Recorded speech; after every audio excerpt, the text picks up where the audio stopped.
Hi everyone, welcome back to my channel. Hello guys, welcome. Today we're going to talk about some of the books in which I always think men, women alike, human beings should really start reading if they are on their own personal development journey, understanding their brain a little bit more, understanding where they fit in this current society and all of the hustles and bustles and the changes that are happening in our current politics and society and the changes of this world. And so let's get straight into it. Again, these are the precursors to what I think a lot of the knowledge and your philosophies of life can be brought upon.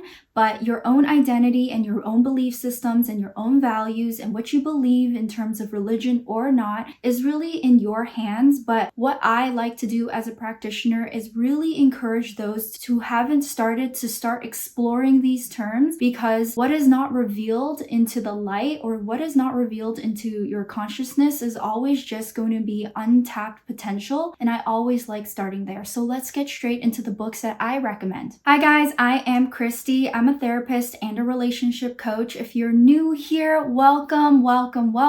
Please do me a favor and press the subscribe button and the like button.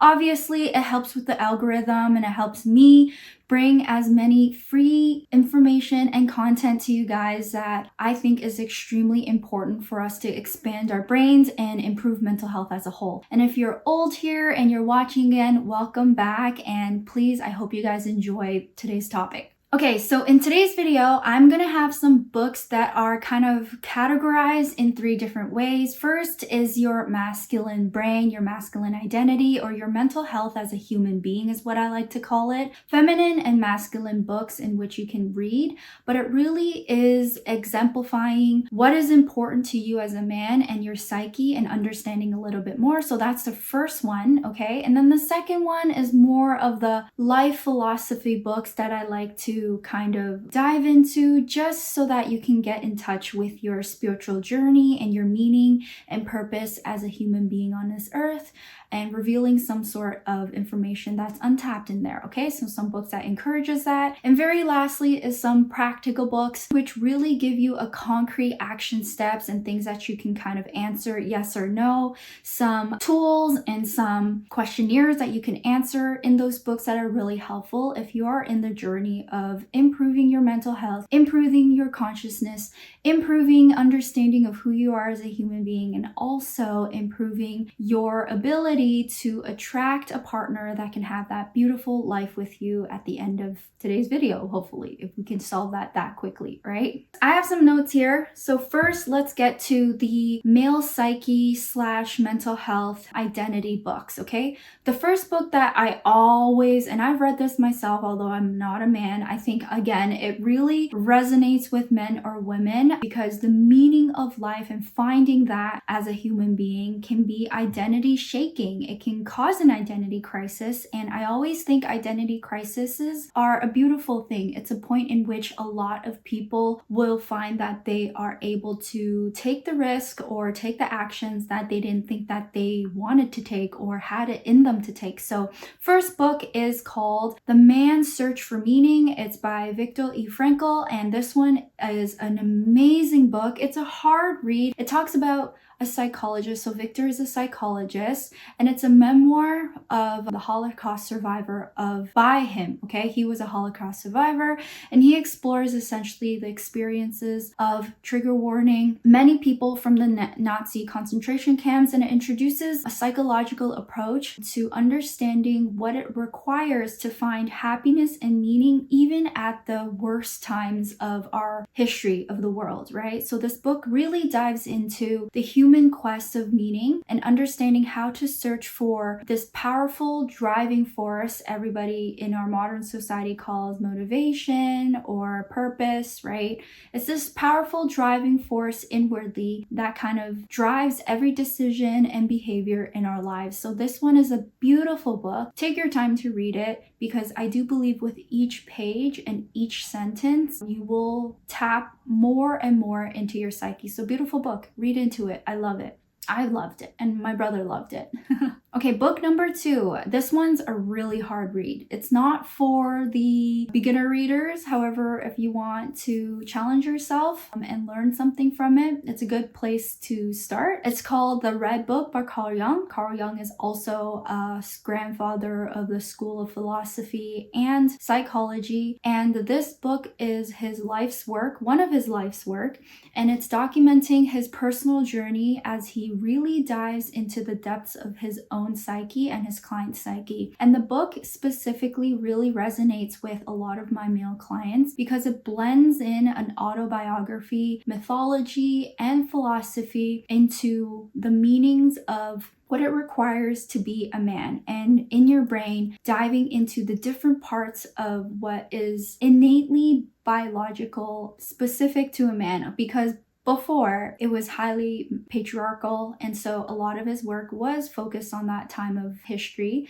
but extremely important to understand how to reveal that again if you are a man kind of lost in the modern society and how things have changed, right? And so really great book, and it really brings insight into the human conditions and also the interplays between the masculine and feminine aspects of your psyche. So just really briefly explaining, every human being, man, biologically man or woman, you do have a masculine and feminine part of your brain and in your psyche, but it's really important that you understand how your brain works, what parts of it is masculine, what parts of it is feminine, and how is your brain broken up. It's usually broken up into very different compartments, but one compartment that highlights his work is the shadow. And so if you've heard of shadow work, if you've heard of that term before, that really was kind of coined by Carl Jung. And shadow work is an extremely profoundly life-changing practice if you haven't already done it. And so let's start with this book.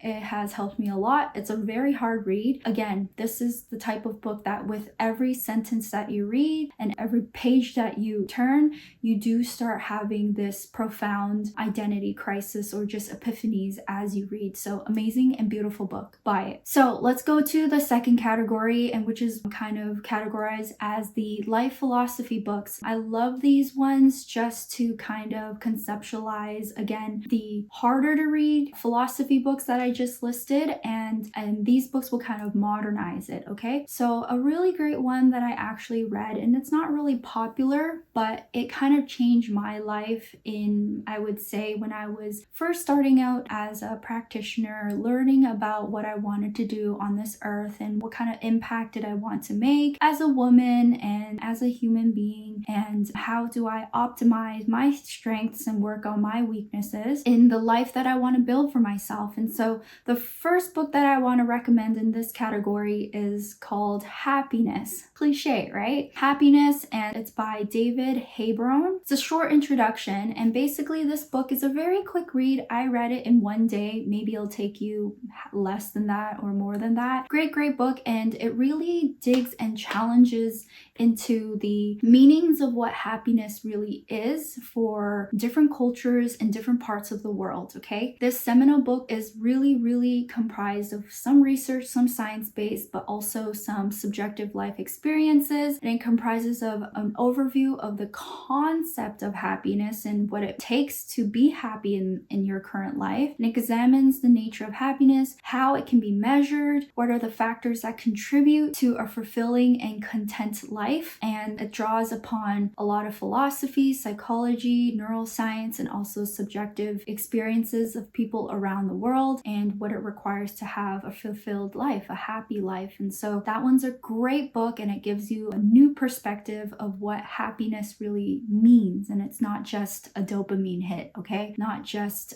quick things that our modern society is kind of focused on. So that's a little bit of a spoiler alert, but great read. The second book that I love also kind of comprises and explains what our modern society and world has turned into. It's a really great one. It's called The Coddling of the American Mind by Greg Lukianoff and Jonathan Haidt. Also also an amazing book, and it basically is an explanation of how the brain and our psyche and our mental health in a modern society, whether you be a man or a woman, but men specifically, has become more and more anxious prone. This book really explores the impact of social media and modern cultural trends on our mental health, particularly among the younger generations, but obviously it has a trickling effect to our current generations, whether you be 30, 40, 50, 60, 70, 80, right? Whatever lifespan you're in. Watching this video, however, wherever you are in your lifespan, it really argues to the point that there's an overprotection and a cultural of safetyism, okay? Whatever the idea of free speech not really being free speech anymore. We have to be very careful of everything that we do and say around our children and our younger society. And this has really led to an increased prevalence of anxiety and fragility, so weakness, emotions of feeling weak, and often insights as to how we are fostering this exact emotion by the things that we don't even notice that we're doing to our children and to ourselves. And as an argument, it also kind of dives into what it takes to rebuild that resilience with critical thinking, rational thinking, and data-driven thinking. This one's an amazing read if you are interested in understanding how the changes of our modern society and popular culture has affected you,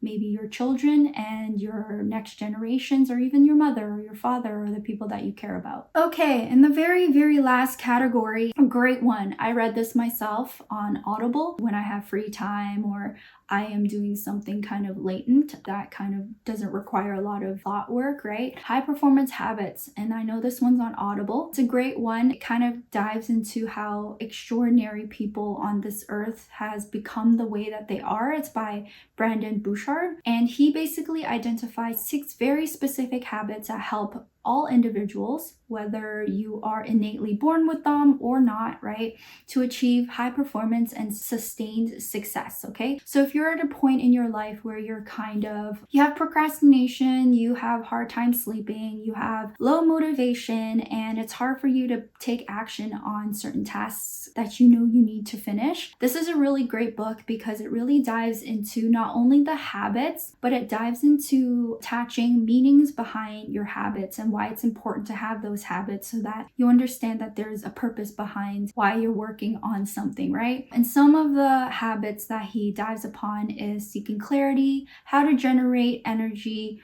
raising necessity or urgency on tasks, increasing productivity, developing influence and impact. And this one's a very important one for men to understand how to optimize in his own life. Influence and impact is one that makes every human being powerful, especially men. And the very last one is the importance of courage, the importance of developing and demonstrating courage and how to do that. It's really important. It's a great book. It dives into the precursors of, I believe, what it requires for a man to have a decent mental health. And so it provides practical advice and actionable strategies for you to start doing it if you haven't already. So read that one. High Performance Habits, great one. I've practiced it, although not to a T, a great one to start your journey, okay? Second one, very popular one. And I'm going to give my arguments against this because, again, I don't want anyone to be cult-like, okay? Or focused on, okay, this is the reason behind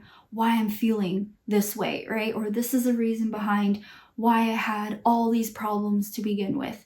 More likely than not that there is a one equation, one-sided correlation to all of the problems that you experience in life, but right, books can bring on new information and possible reasons behind why certain scenarios or experiences have turned out the way that it did, or traumas and triggers is what therapists love to say, right? So second book is called Attached, and I'm sure you guys have heard of this one. And basically it's a book that modernized a very, very old attachment theory or relational theory or childhood development theory in psychology. And it basically tells you essentially, it explains in a very easy to understand way the science behind adult attachment. So why you are the way you are in certain scenarios or relationships. Really categorizes people into 3 different attachment styles: secure, anxious, and avoidant. And it really offers the precursor initial guidance on how to understand your own style and of your partners to foster healthy and healthier relationships relationships. However, though, again, not one book is going to give you an all ends be all kind of thing, right? This book often becomes an issue in practice when I am in session with clients because you're never just one attachment style, okay? Usually in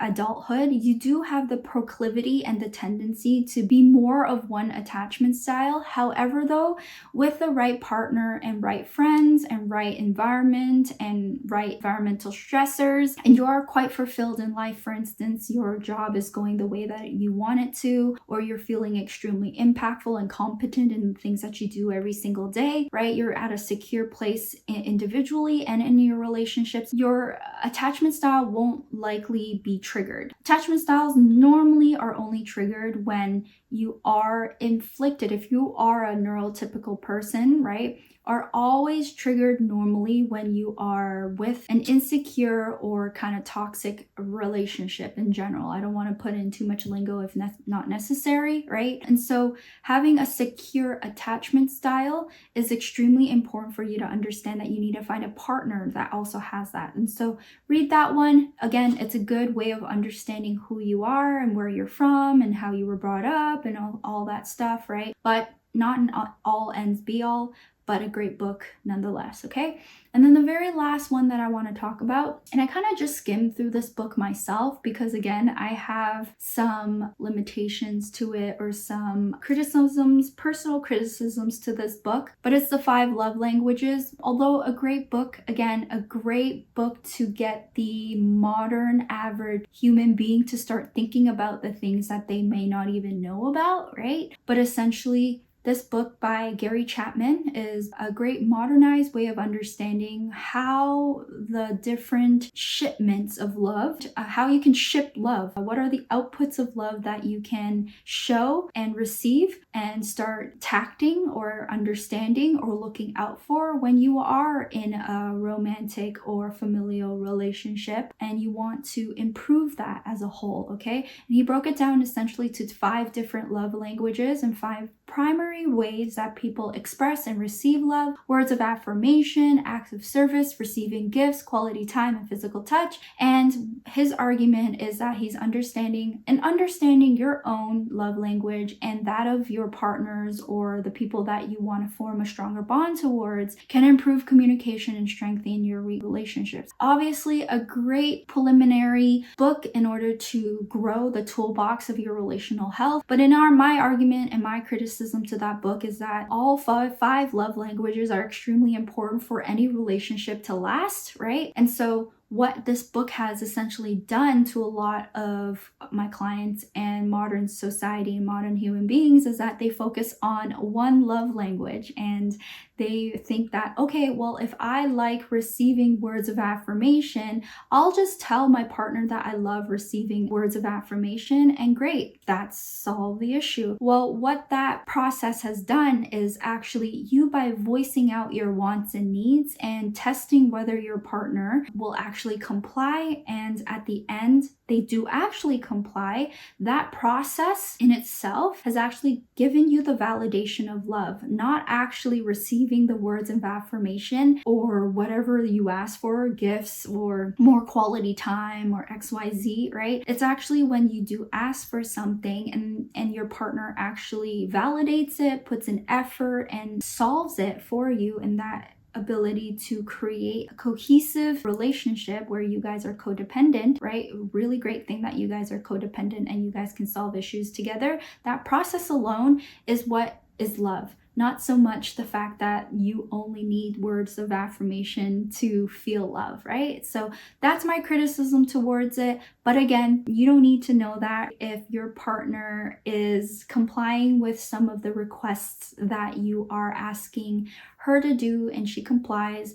That validation alone can make you feel affirmed, whatever you ask for, right? So great book. Great way to understand yourself, great way to start the process of communication and acknowledgement and addressing issues that weren't addressed to begin with, right? So great book nonetheless, and to include in your toolbox. So these are all of the books that I would suggest, great preliminary books for you to start diving into. If I had to choose a couple books on this list that I want you guys to start reading up on and focusing on, I do believe the first two books that I described to you and told you guys to read, Man's Search for Meaning and The Red Book, is probably going to take up a lot of your time. And so if you want to start off a little less heavier, you might want to start with life philosophy books. So maybe The Happiness is a great one, a great kind of kickstart to your journey. But nonetheless, all of these books, anywhere you start is great. And let me know down below if you've read any of these books. What are your opinions of these books? What are the positives and the negatives that you got from these books? And remember, guys, your mind is a computer at the end of the day. And so the more information you can inject and download and expand your computer and make your computer learn, the more you're able to make sense of this world and form solutions to problems that you may not even know that you had the solution for, okay? So that's my main advice for improving your mental health as a whole, by reading, inserting information into your brain and expanding your consciousness, and being able to understand that you have the power in order to feel better and be better at the end of the day, okay? So I love you guys all. Hope you guys enjoyed this video, and until next time, bye guys, and I'll be looking at the comments like a hawk to read everything that you comment on. So feel free to let me know what you think you want me to talk about next time.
Hi everyone, if you enjoyed our content, don't forget to follow us on TikTok and IG where we post daily, and YouTube where we post weekly.